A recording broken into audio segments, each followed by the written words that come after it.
Napier is going to get another year at Florida, which feels like it's maybe the biggest upset of the college football season, because coming into the year, the entire discussion around the Florida Gators was who is going to be the next coach? Who is going to fill in for Billy Napier when he gets fired?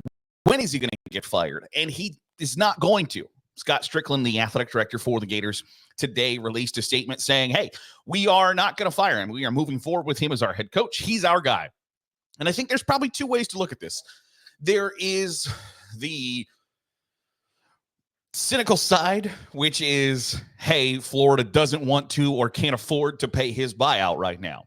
And I think the entire NIL world revenue sharing, I think that's going to have an effect on coaching contracts and buyouts and things like that. You might see coaches continue to be the head coach of a program just because when you are already asking boosters and donors to donate to your NIL collective, going to them for extra money to fire a coach that you might have hired if you're an athletic director is an admission of like, hey, I got this wrong and I need your help to bail me out.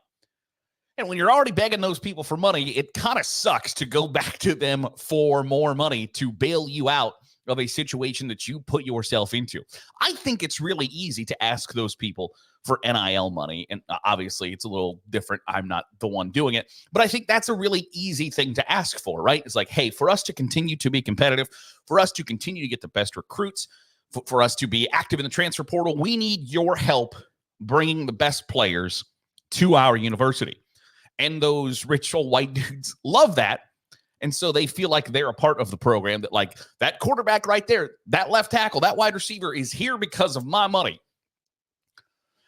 When you're like, Jimbo Fisher is no longer at Texas A&M because of my money, it's a little bit different. You don't necessarily wear that with the same amount of pride as you do bringing a player into your program. That somebody's successful, you can feel like you are a part of that. You are part of the reason why your favorite team, favorite program, university is succeeding, rather than we're no longer sucking because of me. And so that's one way to look at it, I think, is that you can just say, hey, Florida's like, there's going to be revenue sharing, there's NIL, etc. We don't want to be tied down to this gigantic buyout.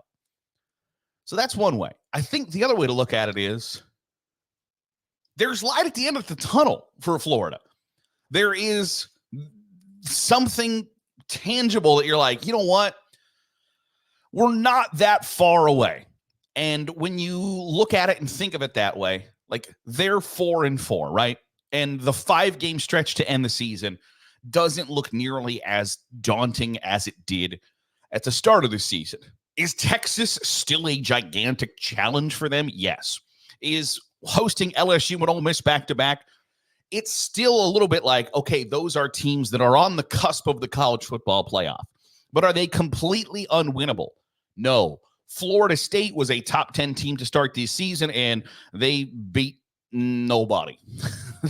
They got a win over Cal at home by 5.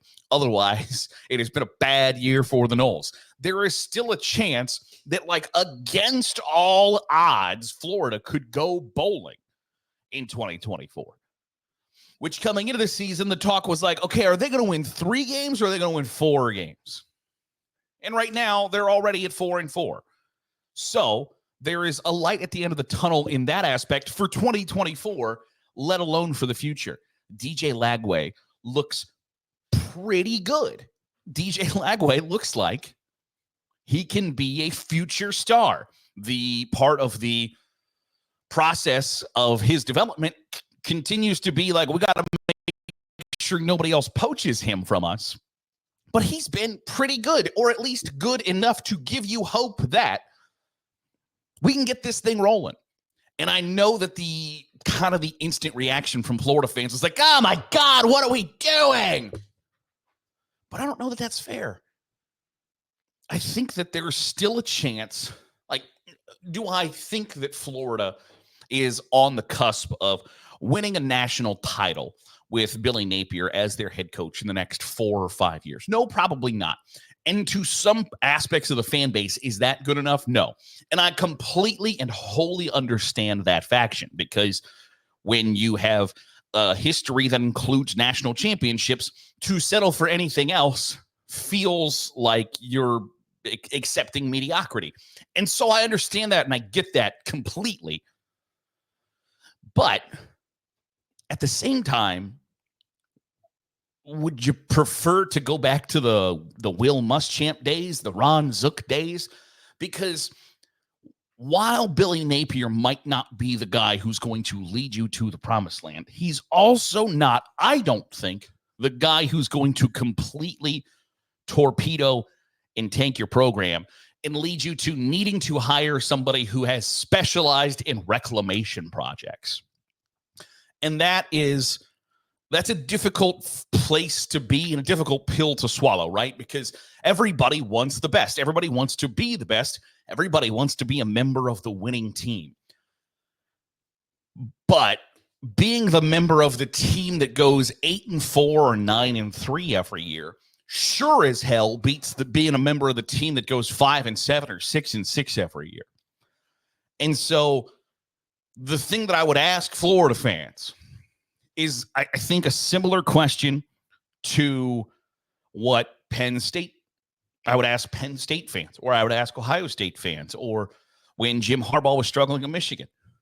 Who are you going to get that's better? Who are you going to get to replace your coach that you are unhappy with that is a definitive upgrade? And for Florida, what is the answer to that question? Because I think Florida fans would tell you, oh, Lane Kiffin would come here in a second. And I don't know that he would. I think Florida fans would probably tell you, like, okay, Curt Cignetti, the Indiana head coach, would come here and be an upgrade. You don't know that. You don't know that. It's not that long ago that Tennessee ran Philip Fulmer out, a coach that had sustained success, but had kind of started to drop off in that success. And you know what happened to Tennessee's program? They tanked. They went to the bottom of the barrel, and they had to work their way back up. And so I'm sure if you were to ask Tennessee fans, would you rather take 8-4 and 9-3 Phil Fulmer every year, or would you rather take 5-7, 6-6 Derek Dooley? Would you rather have that Butch Davis? Which would you rather have? Butch Davis. Did I get that wrong? They didn't have Butch Davis is the old Browns coach, right? Butch, what's his name? Butch Jones. Butch Jones. Yes, I got my basic last names incorrect. But would you rather have Derek Dooley and Butch Jones, or would you rather have Philip Fulmer go 8-4, 9-3 every year? I think that's a really simple question to ask. Now, nobody wants to be in that situation where they have to answer that question, and I wholly understand that. But that's some of the reality of college football, is not everybody gets to be on top anymore. Because when you've consolidated all of these conferences, all of these powers, right? We're not that far removed from Penn State being a power, Nebraska being a power, Oklahoma and Texas being a power, Florida, Georgia, Ohio State, Michigan, USC, Washington, Georgia Tech, Boston College, Miami. When you put all of them together, not everybody gets to stay on top. And does that messaging suck? Yes. So Florida, I think, needs to understand its place in the college football pecking order. Are there things that work against it? Yes. Do I think it's one of the best jobs in America? Yes. Because of location, because of recruiting base, because of donor support, fan support, etc. Yes, it is a great job. But who are you going to get that's significantly better and a gigantic upgrade from Billy Napier that you feel down to your core, deep in your bones, that is going to be the person that leads you back to the promised land? Because the answer to me is, I don't know. And when you don't know, you got to deal with the devil you do know or the devil you don't know. Billy Napier is the devil Florida knows. And is he going to take them to where they want to be? Probably not. But he's probably not going to take them down with him either. And sometimes you got to find the bright spot and the silver lining in that situation. And that's where I think they are and need to be. That'll do it for today's episode of the Daily Huddle. Appreciate you making us a part of your day, however it is, wherever it is you're doing so. If you are watching on YouTube, hit the subscribe button. Make sure you're getting all the great college football content we're pumping out. If you're listening on the podcast feed, drop a 5-star review. It goes a long way in helping out the channel. I'll see you Sunday for another episode of the Daily Huddle.